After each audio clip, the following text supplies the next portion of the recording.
할렐루야, 성도 여러분 반갑습니다. 수요 성경 공부 시간입니다. 오늘 본문은 마가복음 6장 14절에서 29절까지입니다. 세례 요한의 죽음을 다룬 내용입니다. 세례 요한에 대해서는 이미 마가복음 1장 14절에서 거론됩니다. 그가 잡힌 후에 갈릴리에 오셔서 예수님께서 복음을 전파하기 시작하셨다고 기록합니다. 그런데 오늘 본문은 예수님의 이름이 널리 알려지기 시작했기 때문에 이미 순교한 세례 요한이 다시 소환된 겁니다.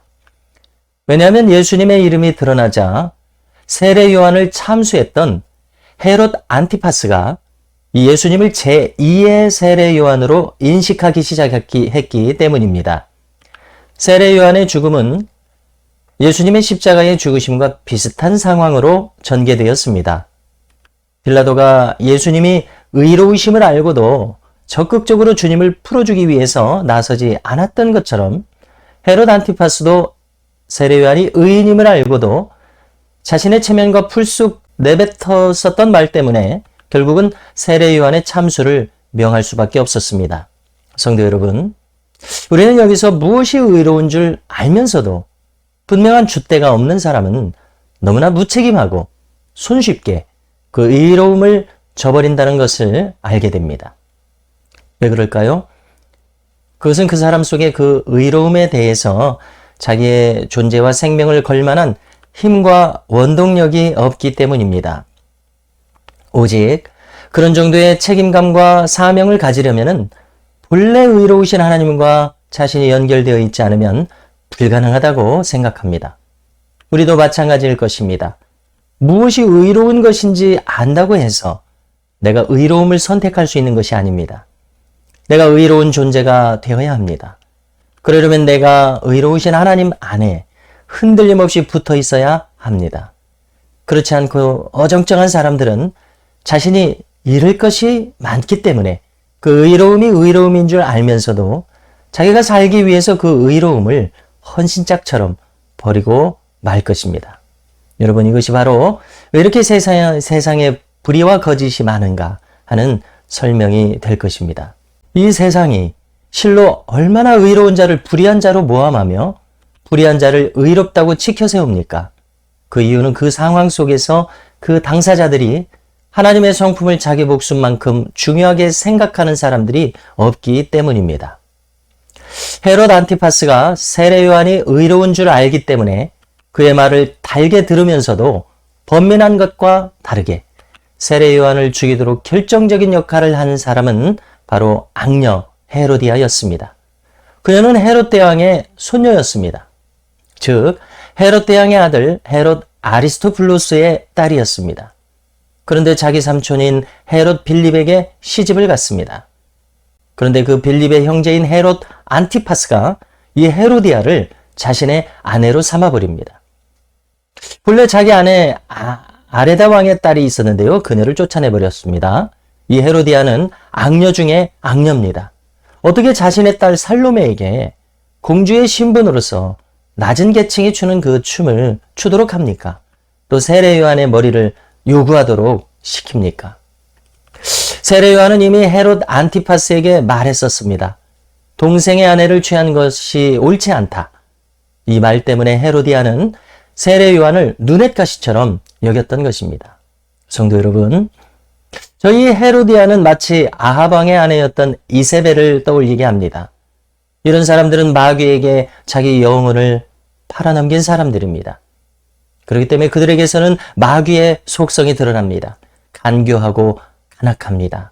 거짓과 술수와 모함과 살인을 너무나 쉽게 행합니다. 여러분, 세상에는 이처럼 악과 혼연일체가 되어 살아가는 사람들이 너무나 많이 있습니다. 그러므로 믿음을 가지고 살아가는 사람들은 정신을 차려야 합니다. 첫째, 그 악인들에게 속지 않기 위해서. 둘째, 그 악에 물들지 않기 위해서입니다. 마귀에게 자기 영혼을 판 사람들은 서서히 그 영혼이 장악을 당합니다. 처음부터 그 사람들의 성품이 극악함으로 치닫지는 않았을 것입니다.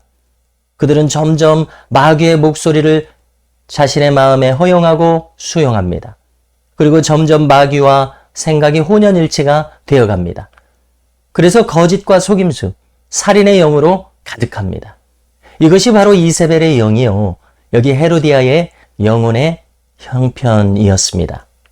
그러므로 성도가 얼마나 깨어 있어야 하겠습니까? 우리의 영혼에 들려지는 이 마귀의 음성을 우리가 순식간에 분별해내고 거부할 수 있을 정도로 우리의 심령이 단단해져야 합니다. 우리의 심령이 점점 더 선명한 분별력을 가져야 합니다. 이것이 바로 장성한 영혼의 모습일 것입니다. 세례 요한의 죽음은 이 마태복음과 마가복음 두 곳에 기록되어 있습니다. 신기하게도 이 이야기만큼은 마가복음의 분량이 더 길고 자세합니다. 마가복음이 더 자세하게 기록한 부분은 바로 헤롯 안티파스의 심리를 묘사하는 부분입니다. 그는 세례 요한의 말을 달게 들으면서도 번민했습니다. 세례 요한의 의로움을 높이 평가했습니다. 세례 요한을 보호하고자 했습니다. 그러나 모든 것은 악녀 헤로디아의 뜻대로 됩니다. 여러분, 마가가 이 헤롯 안티파스의 심리를 이렇게까지 자세하게 이야기한 이유가 무엇일까요? 헤롯 안티파스를 동정하기 위함일까요?